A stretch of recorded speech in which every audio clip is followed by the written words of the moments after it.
नमस्कार, आपका स्वागत है छत्तीसगढ़ तक में। हम आज ऐसी शख्सियत से मिलने वाले हैं जो गोंडवाना गणतंत्र पार्टी की तरफ से बिलासपुर लोकसभा के उम्मीदवार हैं। गोंडवाना गणतंत्र पार्टी के लिए कहा जाता था कि कभी वो केवल जो है आदिवासियों के लिए पार्टी बनी है, उन्हीं के हितों के लिए, जल जंगल जमीन के लिए लड़ते थे। क्या इन सालों में जब सरकार दो बार यहाँ बदल चुकी है, पिछले 10-12 सालों से जो है लगातार बीजेपी शासित है, क्या लग रहा है कि ये परिस्थितियाँ बदल रही हैं गोंडवाना गणतंत्र पार्टी के लिए? जी जी, गोंडवाना गणतंत्र पार्टी की परिस्थितियाँ बदल रही है। और लोग कहते हैं कि गोंडवाना गणतंत्र पार्टी आदिवासियों की पार्टी है। पहली बात तो ये है कि गोंडवाना को एक जातिगत शब्द से ना लें। गोंडवाना इस भूभाग का नाम है और इस भूभाग में रहने वाले सब लोग गोंडवाना के हैं और हम सबकी बात करते हैं। तो इसलिए ये कहना उचित नहीं है कि सिर्फ आदिवासियों के लिए काम करती है। हम सबके लिए, जनहित के लिए काम कर रहे हैं और करेंगे भी। और आज हमारा 2003 में एक तानाखार से विधायक बन गया है। आज हम 1 से 21 करेंगे और सरकार में जाने की हमारी पूरी तैयारी है। गोंडवाना गणतंत्र पार्टी के ये जो सिपहसालार हैं जिन्हें बिलासपुर की जिम्मेदारी सौंपी गई है, वो है नंद किशोर राय साहब, राज साहब। और इनकी जीत की रणनीति क्या है, इन्हीं से जानते हैं, क्योंकि इनके मुकाबले में दो मेन स्ट्रीम की पार्टियां हैं, कांग्रेस और बीजेपी। और इन पार्टियों की मौजूदगी में आखिरकार वो जीतेंगे कैसे? पिछली बार जब चुनाव लड़े थे तब जमानत जब्त हो गई थी। इन्हीं से जानते हैं। चुनाव तो कोई भी ये नहीं कह सकते मैं चुनाव जीतूंगा। हार जीत लगे रहती है। आज जो कांग्रेस और बीजेपी एक दूसरे के ऊपर भ्रष्टाचार के आरोप लगा रहे हैं, ये बात सच है कि वो सच कह रहे हैं। ये तो जनता को समझना है कि दोनों चोर चोर मौसेरे भाई। और इसलिए तीसरे विकल्प की आवश्यकता है और हमें भरोसा है यहाँ की जनता पर कि दोनों भ्रष्ट जो पार्टियाँ हैं इनको जनता उखाड़ फेंकेगी और गोंडवाना गणतंत्र पार्टी जो यहाँ के स्थानीय लोग हैं, मूल निवासी लोग हैं, इनको स्थापित करेगी। किशोर साहब, लेकिन अभी भी वो सवाल का जवाब नहीं आया जिस पे कहा कि आपकी अपनी जमानत जब्त हो जाती है जब आप चुनाव लड़ते हैं। इससे पहले लोकसभा भी लड़े, फिर विधानसभा भी लड़े आप कोटा से। आपका अपना प्रदर्शन तो काफ़ी जो है ज़्यादा अच्छा रहा नहीं है। अब ये अलग बात है कि राष्ट्रीय पार्टी के मुकाबले में हम लोग कमज़ोर हैं, लेकिन जनाधार जो हमारा जो छत्तीसगढ़ में जो है वो जनाधार हमारा कमज़ोर नहीं है। हम ठीक है, चुनाव में जो आज जनता के विश्वास या वोट पर नहीं जीतते, यहाँ तो दारू और पैसे से चुनाव जीतते हैं, इसलिए इनको जीत नहीं कहा जा सकता। ये तो वोट खरीदी हुई वोट है इनकी और इसलिए इसको हम परास्त कर देंगे इस बार। बात अगर खरीदी और बिक्री की हो गई है तो ये भी देखा गया कि पिछली बार जब आपने अपना जो है शपथ पत्र दिया था, अपने संपत्ति का और ब्यौरा दिया था, तो उसने बताया था कि आप खेती किसानी करने वाले लोग हैं। आप मोटा मोटा चुनाव में कितना खर्च कर पाते हैं, किसी भी तरह के चुनाव में, चाहे लोकसभा चाहे विधानसभा में? इस चुनाव में गोंडवाना गणतंत्र पार्टी कुछ भी खर्च नहीं करती। जो कुछ खर्च करता है वो समाज के लोग हैं, यहाँ के मूल निवासी लोग हैं, आदिवासी लोग, हमारे संगठन के लोग हैं। वो दादा हीरा सिंह मरकाम जी का आंदोलन था, 1 मुट्ठी चावल और 10-10 रुपये, ये सब कलेक्शन होता है। 1-1 किलो चावल 20 रुपये, 10 रुपये, जो जैसा, और उससे हम लोग चंदा लड़ते हैं, उससे हम चुनाव लड़ते हैं, उस चंदे से ही। आपकी अपनी संपत्ति का ब्यौरा जब आप देते हैं तब कुछ 24 लाख रुपए के आसपास आप बताते हैं कि आपके पास चल अचल संपत्ति भी है। उसमें से कितना खर्च करने वाले हैं आप? देखिए, हम लोग किसान हैं, ये इनकी ज़मीन बेच के चुनाव तो नहीं लड़ा जा सकता। धरती हमारी माता है और माता को बेच के हम इस चुनाव में किसी को दारू नहीं पिला सकते, किसी को पैसे नहीं बांट सकते। हमें तो जनता की सेवा करनी है, अपने लोगों की सेवा करनी है, यहाँ के मूल निवासियों की, यहाँ के जो जनता है उनकी सेवा करना है। तो ये पैसा दे के चुनाव जीतने की परंपरा गोंडवाना गणतंत्र पार्टी की नहीं है। तो किशोर साहब ने कहा कि जमीन बेचकर वो चुनाव नहीं लड़ेंगे। जाहिर सी बात है, जल जंगल जमीन के लिए तो उनका संघर्ष है। ऐसे में वोट कितना उनको मिल पाता है ये भविष्य के गर्भ में होगा। इस समय जब हम ये चर्चा कर रहे हैं तब कांग्रेस ने अपने जो उम्मीदवार के नाम की घोषणा तक नहीं की है बिलासपुर में। अभी भी 4 ऐसे जगह रह गए हैं जहाँ पे उम्मीदवार कांग्रेस को उतारने थे, और गोंडवाना गणतंत्र पार्टी किसी तरह से एडवांटेज लेते हुए उनकी लिस्ट जो आ गई है। तो क्या इसका फ़ायदा मिलेगा आपको?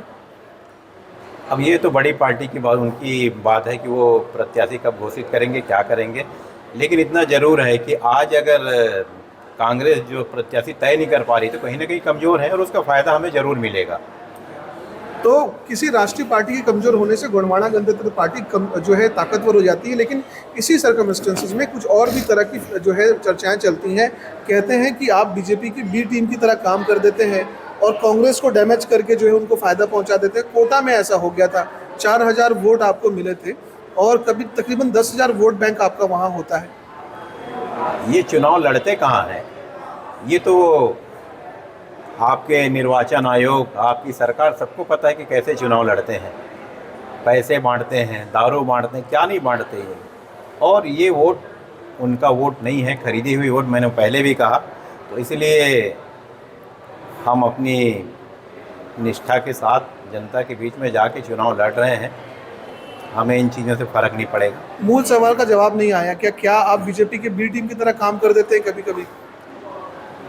ये तो लोग अपोजिशन वाले लोग हैं और जिनको लगता है कि गोंडवाना गणतंत्र पार्टी के बढ़ने से हमको नुकसान होगा, वो लोग इस तरह की बात करते हैं।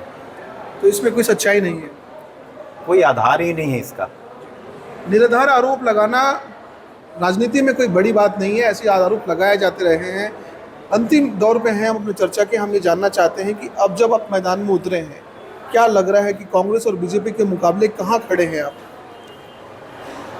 इस वक्त लगभग 23 साल के बाद छत्तीसगढ़ में गोंडवाना गणतंत्र पार्टी के विधायक माननीय तुलेश्वर सिंह मरकाम जी बने हैं और उनके नेतृत्व में भरोसा है हमें कि उनके नेतृत्व में हम बेहतर काम करने जा रहे हैं। लोकसभा चुनाव लड़ेंगे, इसके बाद हमारी तैयारी 2028 की है, क्योंकि 2028 में जो विधानसभा चुनाव होने हैं हम उसकी तैयारी में आज से लगे हुए हैं।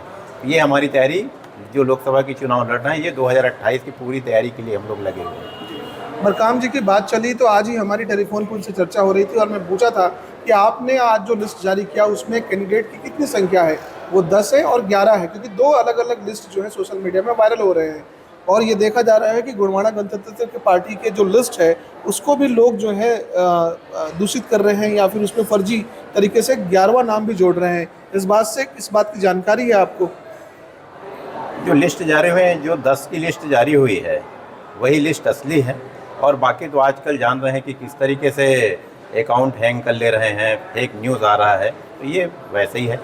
तो गोंडवाना गणतंत्र पार्टी जो है इस तरह की स्थिति से बची नहीं रहती कि उनके अपने लिस्ट को भी दूषित किया जा रहा है, उनकी जो सूची को जो है आगे बढ़ाया घटाया जा रहा है। अब मीडिया आज ये कहे कि उनकी है, गोंडवाना गणतंत्र पार्टी की तो मीडिया है ही नहीं, तो इसलिए हमारे न्यूज़ को महत्व नहीं दिया जाता है। और इस पर विचार करेंगे, बैठ के चर्चा होगी और कंप्लेंट करेंगे अगर ऐसी बात है तो। बात अगर जल जंगल जमीन की हो और यही मुद्दा है गोंडवाना गणतंत्र पार्टी का कि वो संघर्ष करते हैं आपके अपने जायज़ हकों के लिए। वो ज़माना गया जब कहा जाता था कि गोंडवाना गणतंत्र पार्टी केवल जो है आदिवासियों की पार्टी है। आज शहर में रहने वाला अर्बन आदमी या जो शहरी व्यक्ति है वो भी किसी न किसी तरीके से आपके जंगल और ज़मीन और उसके इकोसिस्टम पे निर्भर रहता है। क्या जो हसदेव के लिए संघर्ष चल रहा है उसका कोई फ़ायदा मिलेगा आपको इन दिनों? देखिए, हम किसी फ़ायदा या नुकसान के लिए हम लोग ये आंदोलन नहीं करते हैं। हमारा आंदोलन तो ये रहता है कि अपने जल और जंगल को हम कैसे बचा सकें, क्योंकि आज जो कारपोरेट का जिस तरह से आक्रमण हुआ है हमारे ग्रामीण एरिया में, जंगल क्षेत्र में, तो जंगल तो धड़ल्ले तो उजाड़े जा रहे हैं। तो उसकी सुरक्षा के लिए हम लड़ रहे हैं कि वो बचना चाहिए, क्योंकि जब तक जंगल रहेगी तब तक जीवन रहेगी, ये धरती रहेगी और आप हम सब रहेंगे। अगर जंगल ही नहीं रहेगा तो जीव की कल्पना नहीं की जा सकती, चाहे वो ग्रामीण जीव हो चाहे शहरी चाहे जीव, वो शहरी हों। और गोंडवाना में आज अनेक लोग कहते हैं ना कि गोंडवाना गोंड लोगों की पार्टी है, आदिवासियों की पार्टी, ऐसा नहीं।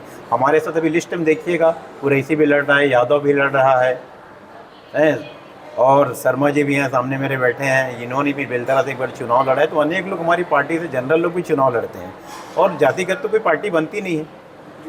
तो पार्टी का उद्देश्य बिल्कुल साफ है कि जल जंगल जमीन के अलावा लोकहित के मुद्दों पर जो चुनाव लड़ेगा वही गोंडवाना गणतंत्र पार्टी का हिस्सा होगा। ऐसे में देखना ये होगा कि निकट भविष्य में होने वाले लोकसभा चुनाव में आखिरकार गोंडवाना गणतंत्र पार्टी के ये प्रत्याशी क्या कमाल दिखाते हैं। कहीं ऐसा तो नहीं कि पिछली बार की तरह इनके जमानत जब्त हो जाएंगे और मिलने वाला वोट बैंक भी जो है वो कम हो जाएगा। हालांकि ऐसी भविष्यवाणी इनके तरफ से नहीं की जा रही है। ये अभी भी उम्मीद करते हैं कि लोग उनसे जुड़ेंगे और उन्हें जीत जरूर दिलाएंगे। कैमरा पर्सन इम्तियाज के साथ मनीष शरण, छत्तीसगढ़ तक, बिलासपुर।